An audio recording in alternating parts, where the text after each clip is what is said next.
Hi, I'm Donna Balzer, and I'm trying to grow a better raspberry. Of course I am. I'm growing terrible raspberries right now. And that's partly my own fault, but I want to talk to you a bit about raspberries, what I should be doing, what I could be doing to grow them even better. When we first bought this property, raspberries were so high, we had to put up this system to stake them so that they wouldn't flop over and fall down.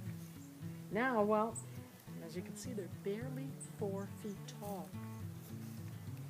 I don't know, there are a few things I could be doing better, a few things I've already changed, but let me walk you through it. If you want to grow the best raspberries, you need to really work it.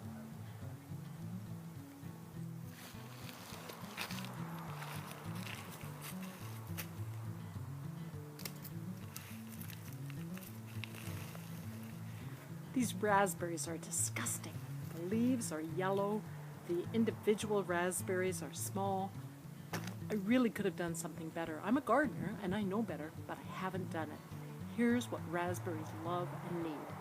In my previous gardens, I had raspberries in the shade, kind of by accident, but that worked for the best. That meant that those raspberries were not suffering in the sun for 8-10 hours a day. Raspberries like some shade. Secondly, I used to have an irrigation system here underneath my raspberries, and that kept them watered every week, about 3 times a week. Now that system was old and wrecked, and we took it out and we just didn't replace it yet. So the raspberries are showing it. They used to be 7 feet tall. This year they're barely over 3 feet tall.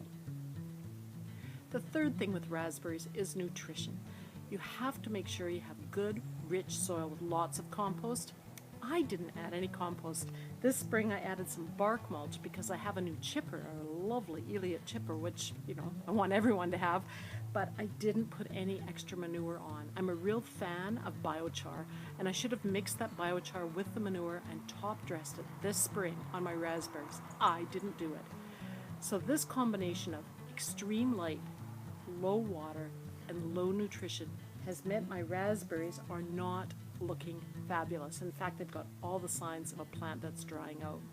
You can see since I started to water that the leaves on the new sprouts are a lot greener and a lot brighter. It's getting late in the summer, they're coming up, they're healthy, but I think it's too late for me this year and my raspberries. I'm going to have to commit to watering them more. Raspberries need to be watered at least 3 times a week, especially when they're filling in with the new raspberries.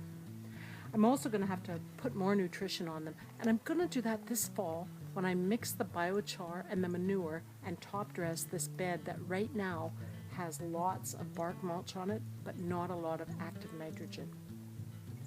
And finally, you have to prune your raspberries. These big old stems that have got blooms on this year, like this one, it'll have to come right back to the ground this winter. I'm not going to do that now because you really want to wait till the plants have died back completely and turned red. So water, nutrition, and steady pruning. That's what raspberries need. Now don't forget weeding. I've got quite a few weeds in this garden, but the worst weed is quackgrass. I've got very few right now, that's on my side, but I'm going to have to keep after it and keep removing the quackgrass. So watering, weeding, fertilizing, and shade.